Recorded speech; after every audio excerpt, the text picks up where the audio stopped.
अस्सलामुअलैकुम दोस्तों, आप सब कैसे हैं? आज मैं शाकिब खान की नई फिल्म तूफान के बारे में बताऊंगा जो 2024 में बांग्लादेश में रिलीज होगी। अगर आपको वीडियो पसंद आए तो कृपया चैनल को सब्सक्राइब करें और वीडियो को लाइक करें। फिल्म की कहानी ढाका के एक क्लब से शुरू होती है। कुछ नेता इस बात पर चर्चा कर रहे हैं कि चुनाव कैसे जीता जाए। तब तूफान कहता है, अगर तुम मेरी योजना के अनुसार काम करोगे तो चुनाव जीत सकोगे। एक आदमी ने पूछा, आपने अपने जीवन में कितनी हत्याएं की हैं? यदि तुमने 100 लोगों को नहीं मारा है तो कुर्सी से उतर जाओ। दूसरी ओर से एक महिला पूछती है, आप कौन हैं? उसे गर्दन से पकड़कर बाहर फेंक दो। फिर तूफान बाहर निकलता है, अपनी कार से मशीन गन निकालता है और KGF के रॉकी भाई की तरह प्रवेश करता है। तूफान ने गोलीबारी शुरू कर दी।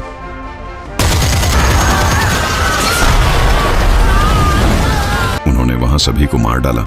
दृश्य बदलता है और इस फिल्म का नायक शांता के रूप में दिखाया जाता है। शांत सपनों एक महान अभिनेता होंगे। Makeup artist Jully. शांतो को बैकग्राउंड डांसर की तरह तैयार होकर डांस फ्लोर पर आने के लिए कहा गया। शांतो तैयार होकर डांस फ्लोर पर जाती है। शांतो को देखकर हीरो राज सेट पर बहुत गुस्सा हो जाता है और कहता है, वह मुझसे लंबी है और मुझसे ज्यादा सुंदर है, वह यहाँ कैसे हो सकती है? वह निर्देशक से शांतो को बाहर निकालने के लिए कहता है। निर्देशक ने पूछा, उसे कौन लाया?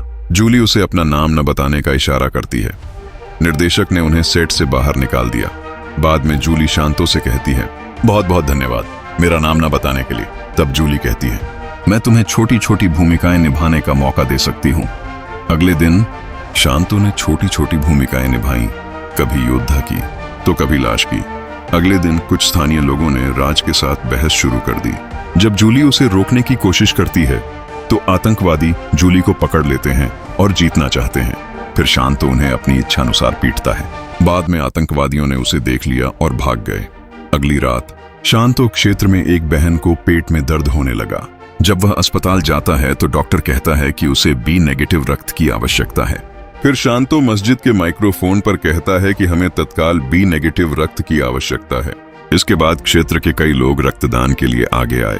लोगों ने शांतो के काम की खूब प्रशंसा की है। फिल्म का फाइट मास्टर आया और बोला, कल जिस तरह से तुमने जूली को बचाया था और आज जिस तरह से तुमने एक अच्छे इंसान का परिचय दिया है, अगर मैं तुम्हें कोई बड़ा रोल करने का मौका नहीं दे सकता तो मैं तुम्हें फिल्म के दूसरे विलेन का काम दे सकता हूँ। शांत बहुत खुश था। अगले दिन फिल्म की नायिका शुक्ला ने शांतो के अभिनय की प्रशंसा की। सूचना का कहना है कि फिल्म के संपादन के दौरान उन्हें अपने साथ रखा जाना चाहिए। फिल्म रिलीज के दिन शांतो अपने क्षेत्र के सभी लोगों के साथ फिल्म देखने गया, लेकिन शांता को कभी किसी फिल्म में नहीं देखा गया क्योंकि शुरुआत में उनके सारे सीन काट दिए गए। इसका कारण हम थोड़ी देर बाद जानेंगे। फिल्म के अंत में लोगों ने शांतो का खूब अपमान किया। अपमान के कारण शांत आत्महत्या करना चाहता था। फिर तूफान के आदमी शांतो को ले गए। तभी दृश्य बदल जाता है और ऐसा दिखता है कि एक आदमी कुछ लोगों को बांध रहा है। एक आदमी पूछता है, बिना बताए हत्या का ठेका किसने ले लिया? हर कोई कहता है, मैं कुछ नहीं जानता। फिर वे कहते हैं कि अगर किसी ने अपना मुंह नहीं खोला तो सभी को मार दिया जाएगा। तभी एक आदमी कहता है, मैंने इसे ले लिया। बाद में तूफान आया और उसने एक बड़े हथौड़े से उस आदमी को बेरहमी से मार डाला। थोड़ी देर बाद शांतो जैसा दिखने वाला एक आदमी आया और उस आदमी का नाम तूफान है। यह झात है कि शुक्ला ने शांतो के दृश्यों को इसलिए हटा दिया क्योंकि वह तूफान जैसा लग रहा था, जो एक शीर्ष आतंकवादी और माफिया सरगना है, जो उसका प्रेमी भी है। शुरुआत में कहा गया है कि तूफान के जीवन पर एक फिल्म बनाई जाएगी। तूफान चाहता है कि शांतो उसके रूप में एक फिल्म बनाए। तूफान कहता है कि वह ऐसा नहीं कर सकता। वह सर्जरी के लिए दुबई जाएगा और तूफान खड़ा कर देगा। शांतो कहता है, मैं यह कर सकता हूं भाई, मुझे एक मौका दो। शांतो ने तूफान की नकल करना सीखने के लिए 2 महीने तक प्रार्थना की। तूफान के सलाहकार और परामर्शदाता जलालुद्दीन शंतोक हमें तूफान के इतिहास के बारे में बताते हैं। गालिब का जन्म 1961 में आलोकदिया गांव में बिन गनी के परिवार में हुआ था। दरअसल तूफान का असली नाम गनी है। प्रसव के दौरान उसने अपनी मां को खो दिया। 1974 में उनके पिता ने गनी मियां शहनवाज नामक एक स्थानीय भू हड़पने वाले के विरुद्ध कानूनी कार्रवाई की धमकी दी। जवाबी कार्रवाई में शहनवाज ने गनी की हत्या कर दी। प्रतिशोधी गनीब ने शहनवाज का सिर काट दिया। बाद में गनीब को गिरफ्तार कर लिया गया। एक स्थानीय गैंगस्टर बशीर गनीब के बारे में सुनता है और उसे रिहा करने के लिए पुलिस को रिश्वत देता है। क्योंकि उसे लगता है कि गनीब भविष्य में एक बड़ा आतंकवादी बन सकता है। उसने गनीब को अपने संरक्षण में ले लिया और उसका उपनाम तूफान रखा, हालांकि वह उसके साथ एक नौकर की तरह व्यवहार करता था।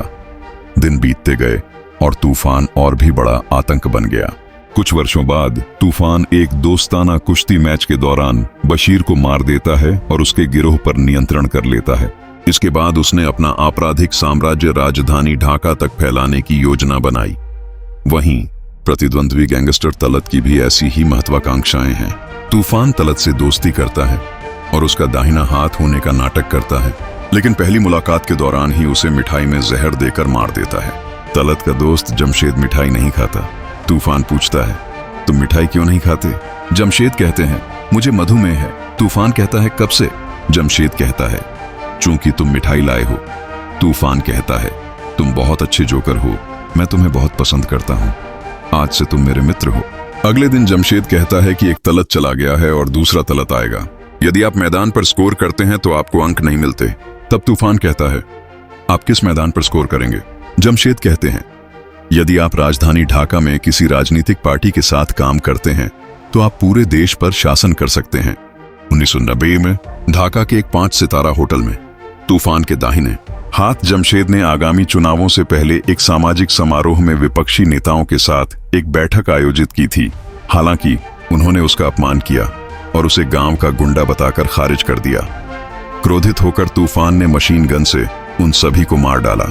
हमने यह दृश्य फिल्म की शुरुआत में देखा था। हालांकि विपक्षी नेताओं की हत्या के लिए तूफान को देशव्यापी बदनामी मिली। बाद में वह एक छोटे राजनीतिक दल जनता पार्टी से मिलता है जो उसे वित्त पोषित करता है, जबकि उसके आदमी प्रतिस्पर्धा को खत्म करने के लिए शीर्ष राजनीतिक हस्तियों की हत्या कर देते हैं। वह अन्य पार्टियों के जितने भी बड़े नेता हैं उनकी हत्या कर देता है।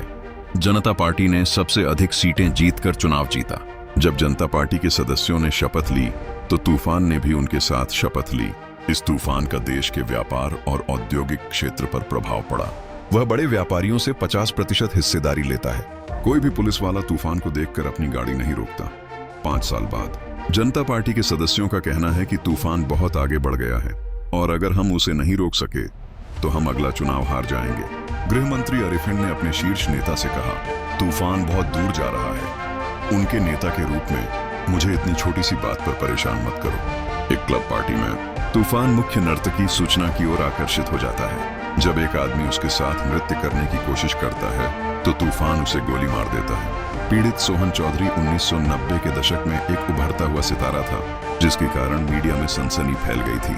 तूफान के कारण गृह मंत्री अरिफिन को एक बयान जारी कर इसके अस्तित्व से इनकार करना पड़ा। वर्तमान में शांतो सफलतापूर्वक तूफान की नकल करता है। उसकी परीक्षा लेने के लिए तूफान शांतो को बताता है कि कुछ व्यवसायी नीचे ड्राइंग रूम में बैठे हैं और उनके साथ एक सौदे को अंतिम रूप दे रहे हैं। शांतो तूफान की तरह काम करते हुए व्यापारियों के तेवर में कहता है, व्यापार करोगे तो 70%।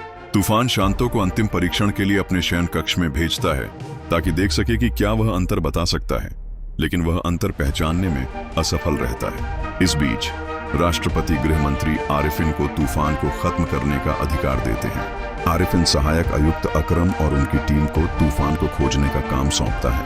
अकरम को देखकर टीम के बाकी सभी सदस्य बोले, आप अपनी ताकत से इस तूफान से नहीं लड़ सकते। अकरम का कहना है कि कोई भी तूफान से कुश्ती नहीं लड़ सकता। तब आरिफिन ने कहा कि कुश्ती यहाँ कहाँ से आई? अकरम का कहना है कि तूफान के इतना बड़ा आतंकवादी बनने के पीछे कुश्ती ही पहला कदम था। उसके पहले बॉस बशीर की हत्या कुश्ती ने कर दी और उसके पूरे साम्राज्य पर कब्जा कर लिया। फिर तलत, फिर विपक्ष के नेता। हो सकता है कि आपने अभी तक कुछ नहीं किया हो, लेकिन मुझे लगता है कि आप भविष्य में कुछ करेंगे। अकरम पिछले कुछ समय से बहुत सारी फिल्में देख रहे हैं। उनके सहायक पूछते हैं, सर हम केवल 3 दिन से फिल्में देख रहे हैं। फिर अकरम कहते हैं, कुछ समय से तो सिर्फ इसी हीरोइन की फिल्में ही चल रही हैं। मुझे लगता है कि उसका तूफान से कुछ संबंध है। वह अपने सहायकों को इस नायिका के बारे में सारी जानकारी पता लगाने के लिए कहता है। अगले दिन अकरम की मुलाकात शुक्ला से होती है। उन्होंने पूछा, क्या आप तूफान नाम के किसी व्यक्ति को जानते हैं? शुक्ला कहते हैं, मैं तूफान नाम के किसी व्यक्ति को नहीं जानता। यदि आपको तूफान के बारे में पता है तो हमें बताएं। अकरम, जिसे तूफान के बारे में विस्तृत जानकारी है, जलालुद्दीन को ढूंढता है और उसे गंभीर रूप से घायल कर देता है। समाचार सुनकर तूफान जलालुद्दीन को बचा लेता है, लेकिन जब उसे पता चलता है कि जलाल ने अकरम को महत्वपूर्ण सबूत दिए हैं और उसके खिलाफ गवाही देने के लिए तैयार है, तो वह तूफान को उसे मारने के लिए राजी कर लेता है। अकरम जमशेद सहित तूफान के कई लोगों को गिरफ्तार किया गया। पुलिस ने तूफान का वांटेड पोस्टर जारी किया। पकड़े जाने के डर से तूफान सुचोना को अकरम को फोन करने और शांता का पता अपना बताने के लिए मजबूर करता है और वह दुबई भाग जाती है। हालांकि तूफान के नियंत्रण से बचने के लिए सुचोना अकरम को तूफान की कार का वास्तविक स्थान बता देती है, जिसके परिणाम स्वरूप अकरम तूफान को मार देता है, जो राष्ट्रीय सुर्खियों में आता है। 3 दिन बाद अकरम पूछता है कि सुचोना ने तूफान को क्यों धोखा दिया। वह बताती है कि तूफान के परीक्षण के दौरान उसने गलती से उसे बताया था कि तूफान केवल उसे एक बॉडी डबल के रूप में इस्तेमाल करना चाहता था, जिससे तूफान को अपनी जान की भीख मांगनी पड़ी। तूफान के हिंसक स्वभाव से डरकर वह कार्रवाई करने का निर्णय लेता है। तूफान अंततः एक उभरता हुआ सितारा बन गया। इस घटना के बाद पता चलता है कि अकरम ने वास्तव में तूफान को नहीं मारा था। तूफान का अस्पताल में इलाज चल रहा है।